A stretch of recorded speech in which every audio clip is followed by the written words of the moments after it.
আসসালামু আলাইকুম। একাদশ শ্রেণী ভর্তি অর্থাৎ কলেজ ভর্তি নিয়ে আজকের এই ভিডিওটা অত্যন্ত গুরুত্বপূর্ণ একটা ভিডিও হতে যাচ্ছে। আমাদের এই একাদশ শ্রেণী ভর্তি নিয়ে সবচেয়ে বড় যে সমস্যাটা সেটা হলো পছন্দের কলেজ না পাওয়া। যার ফলে প্রায় ১২,০০০-এরও বেশি শিক্ষার্থী যারা এখনো পর্যন্ত কোনো কলেজ পায়নি, ৫০০-রও বেশি শিক্ষার্থী আছে যারা এ প্লাস পাওয়ার পরেও কোনো কলেজ পায়নি এবং হাজার, হাজার শিক্ষার্থী আছে যারা কলেজ পেয়েছে, নিশ্চয়নও করেছে কিন্তু তাদের পছন্দের কলেজ হয়নি দেখে তারা ভর্তি হয়নি। আবার অনেকেই কমেন্ট করেছে, ভাইয়া আমার পছন্দের কলেজ হয়নি দেখে আমি নিশ্চয়নও করিনি। তো এইভাবে যদি আমরা কাউন্ট করতে যাই প্রায় ২০,০০০-৩০,০০০ শিক্ষার্থী আছে যারা এখনো পর্যন্ত কোনো কলেজ পায়নি। তো আজকের এই ভিডিওতে আমরা যেই প্রসেসটা বা যেই কথাগুলো বা যেভাবে তোমাদেরকে বলবো সেভাবে যদি তোমরা কলেজগুলো সিলেকশন করতে পারো, ইনশাল্লাহ তোমরা তোমাদের মনের মতো কলেজটা বা সুবিধাজনক একটা কলেজ তোমরা ইনশাল্লাহ পাবা, এটা আমি গ্যারান্টি দিচ্ছি। আজকে একাদশ শ্রেণী ভর্তির যে আবেদন করার তারিখটা শুরু হয়েছে ১১ তারিখ থেকে ১৪ তারিখ রাত ১০টা পর্যন্ত তোমরা আবেদন করতে পারবা। আমি বলবো যে ১১ তারিখ অর্থাৎ আজকের মধ্যেই তোমরা আবেদনটা কমপ্লিট করে ফেলো। আবেদন ফি হচ্ছে ১৫০ টাকা। নিজে নিজে আবেদনটা কিভাবে করতে হবে সেই বিষয়টা নিয়ে আমার চ্যানেলে আমরা আরও প্রায় ১৯ ঘন্টা আগে একটা ভিডিও দিয়েছি। এই ভিডিওটা তোমরা আমাদের চ্যানেলে যাবা, গিলেই এখান থেকে পেয়ে যাবা। আমি একটু তোমাদেরকে দেখিয়ে দিচ্ছি। এই যে একাদশ শ্রেণী ভর্তির অনলাইনে চতুর্থ পর্যায়ের আবেদনের সঠিক নিয়মটা আমরা এখানে দেখিয়েছি। এই নিয়ম অনুযায়ী তোমরা আবেদন করবা, আবেদন ফিটা জমা দিবা, চয়েস দিবা, কলেজ চয়েসগুলা তোমরা এই ভিডিওটি একটু মনোযোগ দিয়ে দেখলে নিজেরা করতে পারবা। দোকান থেকে গিয়ে আরও ১৫০-২০০ টাকা ফি দিয়ে তোমাদেরকে আসলে আবেদনটা করতে হবে না। যাই হোক, আজকের এই ভিডিওতে আমরা যেই টপিকগুলো জানবো সেই টপিকগুলো ফার্স্টে তোমাদেরকে একটু দেখিয়ে দিচ্ছি।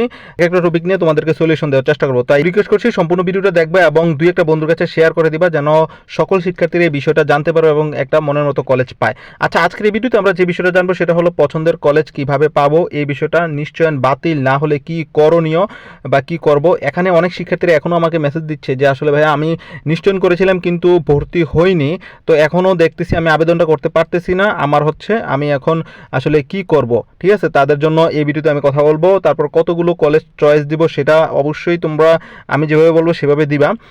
তারপর চতুর্থ পর্যায়ের কলেজ না পেলে কি করব। চতুর্থ পর্যায়ে এটা সর্বশেষ লাস্ট পর্যায়ে। এই পর্যায়ে যদি কলেজ না পাও তোমার আসলে আর কান্নাকাটি করে লাভ হবে না। তোমার কি করণীয় সেটাই এই ভিডিওতে জানবা। তারপর ম্যানুয়ালি ভর্তি হওয়া যাবে কিনা সেটা নিয়ে আমি কথা বলবো।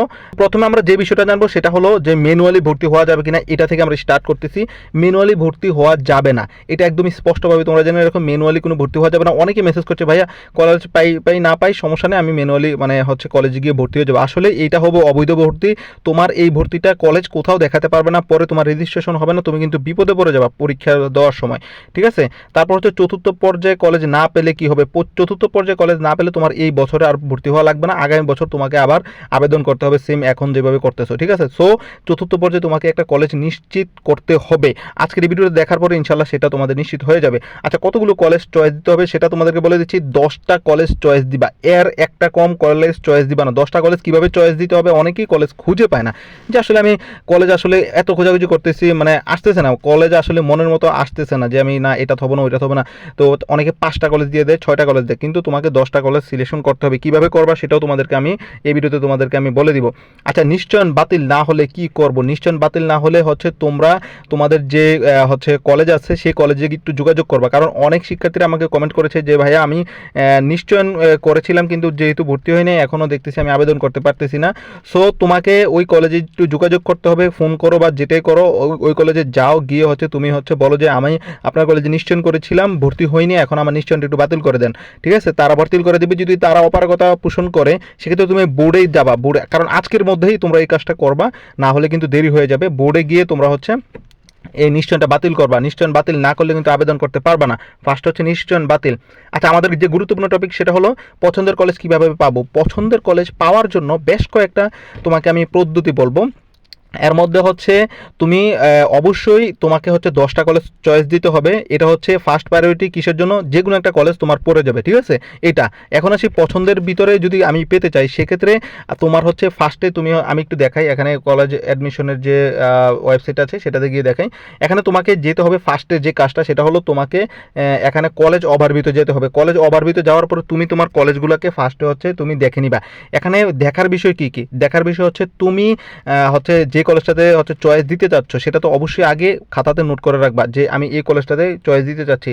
সেক্ষেত্রে তুমি হচ্ছে ওই কলেজের হচ্ছে তোমার যদি শিফট হয় সেক্ষেত্রে শিফট টিপ সব কিছু তুমি হচ্ছে মানে লিখে নিবা। তারপর হচ্ছে ওই কলেজের হচ্ছে কতগুলো সিট আছে, সবচেয়ে গুরুত্বপূর্ণ সিট, এই সিট কতগুলো আছে সেই সিটগুলো হচ্ছে তুমি হচ্ছে নোট করে রাখবা যে এতটা সিট আছে। মিনিমাম 20টা 30টা প্লাস হলে সবচেয়ে ভালো হয়, 30টা হলে সবচেয়ে ভালো হয়, 30টা প্লাস বা 20টা সর্বনিম্ন। এর কম হলে তুমি ওই কলেজটা সিলেকশন না করলে ভালো হবে। তো এই কলেজ সিলেকশন করার পরে মানে এই সিটগুলো দেখার পরে তারপরে তুমি হচ্ছে ওই কলেজে গিয়ে একটু যোগাযোগ করবা যে আমি আপনার কলেজে ভর্তি হতে চাচ্ছি, আপনার কলেজে আমার এই পয়েন্ট, আমি কি ভর্তি হতে পারবো কিনা।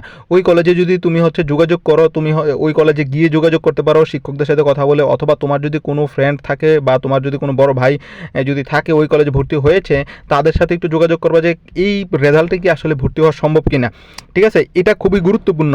তাহলে তুমি নিশ্চিত হবা যে আমি ওই কলেজে হচ্ছে চান্স পাবো। আরেকটা গুরুত্বপূর্ণ সেটা হলো যে তোমার যদি পরিচিত থাকে তুমি হচ্ছে ওই কলেজে আগে আগে গিয়ে হচ্ছে তুমি এটা নিশ্চিত করে রাখতে পারো আমি আপনার কলেজে হচ্ছে ফার্স্ট চয়েস দিচ্ছি, আপনি হচ্ছে আমারটা প্রসেসিং করে দিন। ঠিক আছে, তো তারা কিন্তু তোমার হচ্ছে এই জিনিসটা হচ্ছে করে দিতে পারবে যে তোমাকে হচ্ছে তারা সিলেকশন করে নিতে পারবে। আরেকটা প্রসেস আছে, সেটা হলো তুমি যদি সায়েন্সের হয়ে থাকো, তোমার যদি ধরো কমার্সে যাওয়ার মানে ইয়ার থাকে, তুমি হচ্ছে সায়েন্স থেকে কমার্সেও ভর্তি হতে পারো। কারণ এখানে সায়েন্স থেকে যদি কমার্সে যাও সেক্ষেত্রে তোমার আসলে ভর্তি হওয়ার বা তোমার চান্স পাওয়ার সম্ভাবনাটা বেড়ে যায়। তুমি হচ্ছে সায়েন্স থেকে কমার্সেও যেতে পারো, আবার সায়েন্স থেকে আর্টসেও যেতে পারো, আবার কমার্স থেকে আর্টসেও তুমি যেতে পারো। এই প্রসেসটাও কিন্তু অনেক শিক্ষার্থী করে, কিন্তু ভালো ভালো কলেজগুলোতে তারা কিন্তু চান্স পেয়ে যায়। আরেকটা সতর্কতার বিষয়, অনেক হচ্ছে কোটাতে হচ্ছে সিলেক্ট করে দেয় যে আমার মুক্তিযোদ্ধা কোটা, তারপরে শিক্ষা কোটা, এইসব কোটা, স্পেশাল কোটা, এগুলো হচ্ছে দিয়ে দেয় অনেকে, কিন্তু তাদের আসলে কোটার কোনো সার্টিফিকেট থাকে না। সেক্ষেত্রে তারা কিন্তু বিপদে পড়ে যাবে ভর্তি হওয়ার ক্ষেত্রে। তো এই কাজটা আমি না করার জন্য বলবো। তো তোমরা হচ্ছে আমি এভাবেই যেভাবে বললাম সেম এভাবে যদি হচ্ছে একটু কষ্ট করো, তাহলে খাতায় লিখে তারপর হচ্ছে কথা মানে হচ্ছে তোমার কলেজে গিয়ে যোগাযোগ করে, তারপর তোমার গ্রুপ পরিবর্তন করে এই প্রসেসগুলো যদি, তারপর সিটগুলো দেখে এই প্রসেসগুলো যদি তুমি ফলো করো, ইনশাল্লাহ তুমি তোমার একটা মনের মতো কলেজ পাবা এবং 10টা কলেজ সিলেকশন দিবা যেন যে কোনো একটা কলেজ তুমি পাও। এখন আসি যে আসলে এই 10টা কলেজ আমি কিভাবে দিব। ধরো তুমি হচ্ছে যেই জায়গাতে থাকো তার আশেপাশে যতগুলা কলেজ আছে তুমি হচ্ছে এগুলা দেওয়ার চেষ্টা করো। ফার্স্টে হচ্ছে তুমি তোমার গ্রেড অনুযায়ী তুমি তোমার যে যোগ্য স্থান বা যেটা তোমার মনের মতো কলেজ সেগুলো হচ্ছে ফার্স্টে দিবা, 2-3টা থাকবে তো অবশ্যই, এগুলা ফার্স্টে দিবা। দেওয়ার পরে তুমি তোমার আশেপাশে বাড়ির আশেপাশে যে কলেজগুলো আছে সেই কলেজগুলোতে হচ্ছে তুমি সিলেকশন করবা। করার পরে ধরো তারপরে একটু দূরে দূরে যাবা, এগুলোতে দেখবা যে 10টা কলেজ এমনিতেই হয়ে গেছে। তারপরে আবার যারা হচ্ছে গ্রামের বাড়িতে আছে তাদের আসলে 10টা কলেজ বাড়ির আশেপাশে থাকে না তেমন। তো তুমি যদি হচ্ছে গ্রামের বাড়িতে থাকো সেক্ষেত্রে তোমার যেই জায়গাতে আছো সেই জায়গাতে অবশ্যই 4-5টা কলেজ তুমি আশেপাশে পাবা, সেই কলেজগুলো দিবা।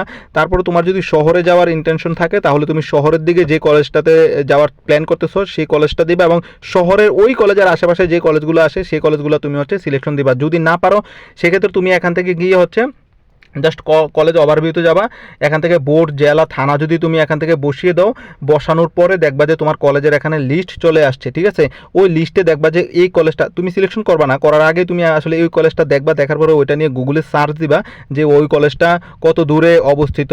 তো তুমি কিন্তু একটা জানতে পারবা যে আসলে ওই কলেজটা কত দূরে। অনেক শিক্ষার্থীরা আছে যারা কলেজ মানে পাওয়ার পরে দেখে যে ওই কলেজ তো অনেক দূরে, সে জানেই না যে এই কলেজটা কোথায় অবস্থিত। ঠিক আছে, ওই কলেজটা তুমি গুগলে ম্যাপে সার্চ দিয়ে তুমি দেখে নিবা যে এই কলেজটা কত দূরে অবস্থিত, যে তোমার আসলে ওই কলেজে পড়াশোনা করাটা সুবিধা হবে কিনা। তো এইভাবে তুমি কনফার্ম হবা যে আসলে হ্যাঁ আমার ওই যে 10টা কলেজ দিব, যে 10টা কলেজ আমি দিয়েছি সেই 10টা কলেজে আমার যে কোনো একটাতে আসলেও আমি ভর্তি হতে পারবো, আমার অসুবিধা হবে না। এবং এই কলেজে ভর্তি যে কোনো একটা যদি তুমি পাওয়ার পরে তুমি হচ্ছে টিসি নিয়ে তোমার হচ্ছে মনের মতো কলেজটাতে তুমি যেতে পারবা, এই একটা সুবিধা আছে। কিন্তু তুমি যদি কোনো কলেজ না পাও সেক্ষেত্রে টিসির অপশন থাকবে না, কোনো অপশন থাকবে না, তখন কিন্তু তোমাকে 1 বছর ওয়েট করতে হবে। তাই আমি বলবো আমি যেভাবে বলেছি দরকার হয় 1বার নয় 2বার নয় 3বার তুমি দেখো ভিডিওটা, দেখে আমার কথাগুলো তুমি হচ্ছে নোট করে রাখো এবং সেই অনুযায়ী তুমি হচ্ছে কার্যক্রম আজ থেকেই এবং আজকের মধ্যে এগুলা করে তুমি হচ্ছে আবেদনটা করে নাও। ঠিক আছে, তো সবার জন্য দোয়া এবং ভালোবাসা রেখে ভিডিওটা শেষ করছি। যারা এখনও কোনো কিছু হচ্ছে বুঝতেছো না বা কোনো কিছু জানার থাকে অবশ্যই আমাদেরকে হচ্ছে কমেন্টে করবা এবং কি ফেসবুক পেজে আমাদেরকে মেসেজ করতে পারো, ভয়েস মেসেজও দিতে পারো। ফেসবুক পেজের লিঙ্ক ডেসক্রিপশনে দেওয়া থাকবে, পেজে হচ্ছে জয়েন হয়ে আমাদেরকে মেসেজ করবে। ইনশাল্লাহ তোমাদের প্রশ্নের উত্তর আমরা ইনশাল্লাহ মেসেজে দিয়ে দিব। সকলে ভালো থাকবে, সুস্থ থাকবে, সবার জন্য দোয়া এবং ভালোবাসা রেখে ভিডিওটা শেষ করছি। আসসালামু আলাইকুম।